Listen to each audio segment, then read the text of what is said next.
आप सभी का इस क्लास में स्वागत है। इस क्लास में यूपी ट्रिपल एसएससी पेट एग्जाम के लिए रीजनिंग से संबंधित कुछ बहुत ही महत्वपूर्ण और बहुत ही शानदार क्वेश्चन को सॉल्व कराया जाएगा।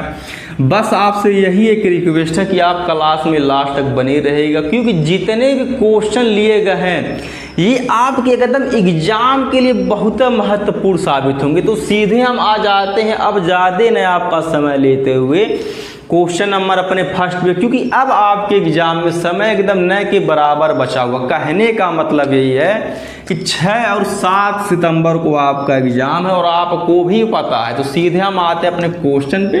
बस आप केवल लास्ट तक क्लास में बने रहेंगे, एकदम आपके एग्जाम के पैटर्न के अनुसार ये क्वेश्चन शामिल किया गया है। तो हमारा पहला क्वेश्चन है कथन और निष्कर्ष से संबंधित। तो हमारा पहला कथन ही बोल रहा है कि सभी शेर पशु हैं, और दूसरा कथन ये बोल रहा है कि सभी बाघ पशु हैं। अब हम पढ़ लेते हैं निष्कर्ष को। तो पहला निष्कर्ष ये बोल रहा है कि सभी बाघ शेर हैं, और दूसरा निष्कर्ष ये बोल रहा है कि कुछ पशु बाघ नहीं हैं। तो पहली बात तो यह है, अब हम कथन के अनुसार पहले डायग्राम बना लेते हैं। अर्थात अब जब बोला है कि सभी शेर पशु हैं तो सभी शेर हम पशु बना लेते हैं। अर्थात कहने का मतलब है कि सभी शेर पशु हैं। अब हम इसको इस तरीके से समझ सकते हैं कि शेर आएगा पशु के अंतर्गत। अब उसी प्रकार से दूसरा कथन ये बोल रहा है कि सभी बाघ पशु हैं। अब ध्यान दीजिएगा, अब यहाँ पे शेर भी पशु हैं और बाघ भी पशु हैं। अर्थात कहने का मतलब ये है कि बाघ भी पशु के अंतर्गत आ जाएगा। लेकिन ध्यान देने योग्य बात यहाँ पे यह है कि शेर और बाघ का आपस में संबंध नहीं है। अब हम पढ़ते हैं निष्कर्ष। अब हम निष्कर्ष को पढ़ते हैं, उसके बाद हमको तब पता चलेगा कौन सा निष्कर्ष सही है। तो पहला निष्कर्ष यह बोला कि सभी बाघ शेर हैं। थोड़ा सा हम जान लेते हैं बेसिक, जैसे कि जब हम अंदर से बाहर की तरफ जाएंगे तो हमारा सभी वाला सही होगा, लेकिन अगर हम बाहर से अगर अंदर की तरफ इंटर करेंगे तो हमारा कुछ वाला सही होगा, अर्थात सभी वाला सही नहीं होगा। अब यही बोला है कि सभी बाघ शेर हैं। तो पहली बात तो यह अभी आपको बताया गया, यहाँ पे आप देख भी सकते हैं बाघ और शेर का आपस में कोई संबंध नहीं है, यानी कि पहला निष्कर्ष गलत हो जाएगा। अब उसी प्रकार से दूसरे वाले पे आते हैं, कुछ पशु बाघ नहीं है। इसको तो एकदम गलत हो जाएगा। काहे गलत हो जाएगा? जब हमारा कथन या स्टेटमेंट अगर जब पॉजिटिव में होता है या सकारात्मक में होता है तो भैया नकारात्मक निष्कर्ष तो भैया एक नहीं 1000% निकलेगा ही नहीं। यानी कि अब हमारा आंसर ये हो जाएगा कि न तो निष्कर्ष एक, न तो निष्कर्ष 2 सही हैं। केवल आप लास्ट तक बने रहे, एकदम जान लीजिए एकदम बहुत बेहतरीन क्वेश्चन लाया गया। बस केवल लास्ट तक बने रहिएगा। अब हम आ जाते हैं अपने नेक्स्ट क्वेश्चन पे। तो हमारा क्वेश्चन है सीमा का छोटा भाई सोहन सीता से आयु में बड़ा है, और आगे बोला कि श्वेता दीप्ति से छोटी है किंतु सीमा से बड़ी है। आयु में सबसे बड़ी कौन है? अब हमको इन सबको बैठाना है भैया रैंकिंग यानी कि क्रमानुसार, तो हम भैया बैठा लेते हैं। अब बोला है कि सीमा का छोटा भाई सोहन है। अगर सीमा का अगर छोटा भाई सोहन है तो कहने का मतलब है कि सीमा सोहन से बड़ी होंगी।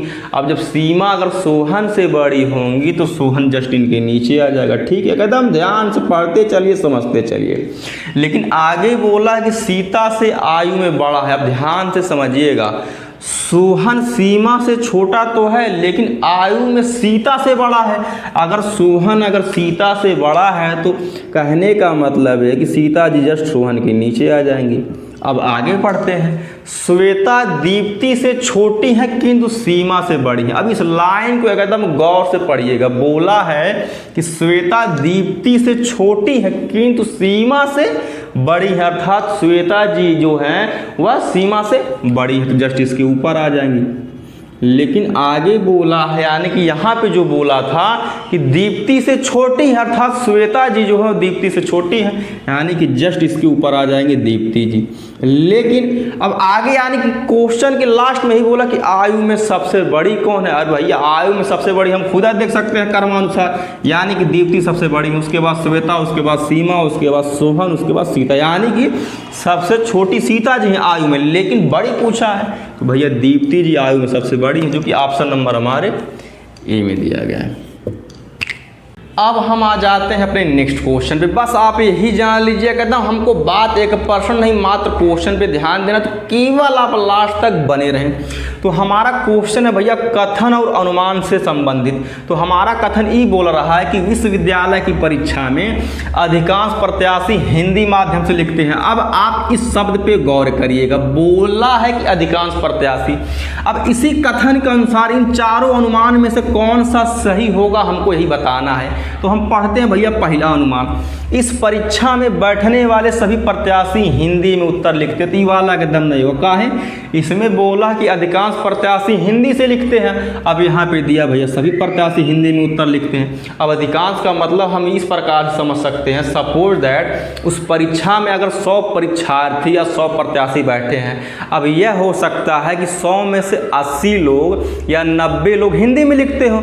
अब जो बचे हुए जो बाकी जो अन्य लोग हैं किसी दूसरे भाषा में लिखते हो।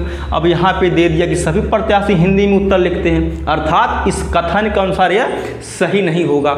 अब हम आ जाते हैं दूसरे वाले अनुमान पे, इस परीक्षा में कोई भी प्रत्याशी हिंदी के अलावा नहीं लिखता, ये भी नहीं होगा। का है क्योंकि इसमें बोला है अधिकांश, अब इसमें बोल दिया कोई भी प्रत्याशी हिंदी के अलावा नहीं लिखता, जैसे कि अभी आपको बताया दे गया कि कुछ परीक्षार्थी ऐसे हो सकते हैं किसी अन्य भाषा में लिखते होंगे। अब यहाँ पे बोला कोई प्रत्याशी नहीं लिखता भैया हिंदी के अलावा। अब हम आ जाते हैं तीसरे अनुमान पे, यानी कि ये भी नहीं सही होगा, इस परीक्षा में अधिकतर हिंदी माध्यम वाले प्रत्याशी बैठते हैं।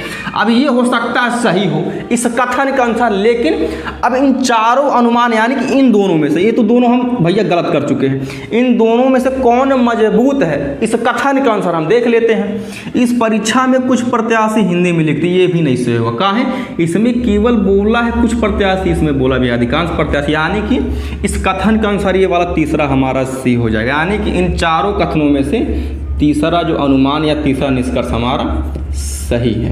एकदम केवल आप बने रहे मात्र लास्ट तक केवल। अब हम आ जाते हैं अपने नेक्स्ट क्वेश्चन पे। तो हमारा क्वेश्चन है दिए गए अक्षर समूह द्वारा कौन सा अर्थपूर्ण शब्द बन सकता है। अब एक बात यहाँ पे लिखा है AUBEYT। अब हमको इसी शब्द से एक अर्थपूर्ण शब्द बनाना है। कहने का मतलब ये है कि इस शब्द से जो शब्द बनेगा उसका एक मीनिंग होना चाहिए। तो हम आ जाते हैं ऑप्शन ए पे। तो ऑप्शन ए वाला एकदम नहीं बनेगा। काहे नहीं बनेगा, पहली बात तो इसमें ओ है, अब इसमें कहीं ओ लिखा ही नहीं गया तो ये वाला एकदम नहीं बनेगा। अब सपोज दैट अगर हम सी पे आते हैं, अब सी वाला भी नहीं बनेगा। काहे कि यहाँ पे एक ई है, यहाँ पे भैया 2 ई दिया, बाकी वी भी दिया तो वी यहाँ पे है भी नहीं, और यल भी यहाँ पे है और यल यहाँ पे है ही नहीं, यानी कि ये भी नहीं बनेगा।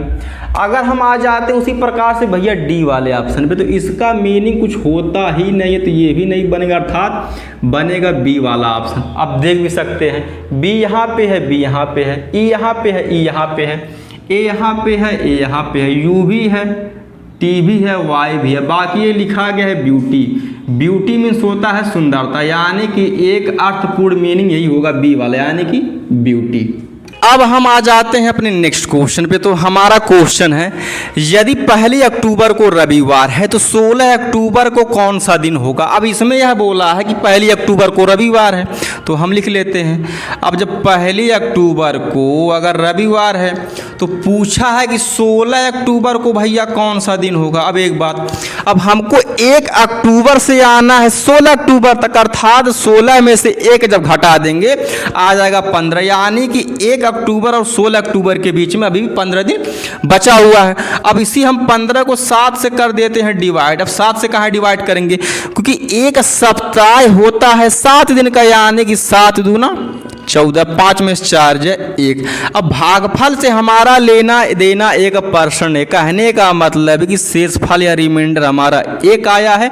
अब हमको जाना है आगे की तरफ, अर्थात +1 हम जोड़ देते हैं। तो रविवार में 1 जोड़ेंगे आ जाएगा सोमवार, यानी कि सोमवार 16 अक्टूबर को पड़ेगा, जो कि ऑप्शन नंबर हमारे ए में दिया गया है। इस क्लास का लास्ट क्वेश्चन है, बस आपसे यही एक रिक्वेस्ट है कि क्लास को लाइक शेयर एंड सब्सक्राइब करते रहे, जिससे हमको भी मोटिवेशन मिलता रहे। बाकी कमेंट करके बताइएगा कि क्वेश्चन कैसा लगा। धन्यवाद।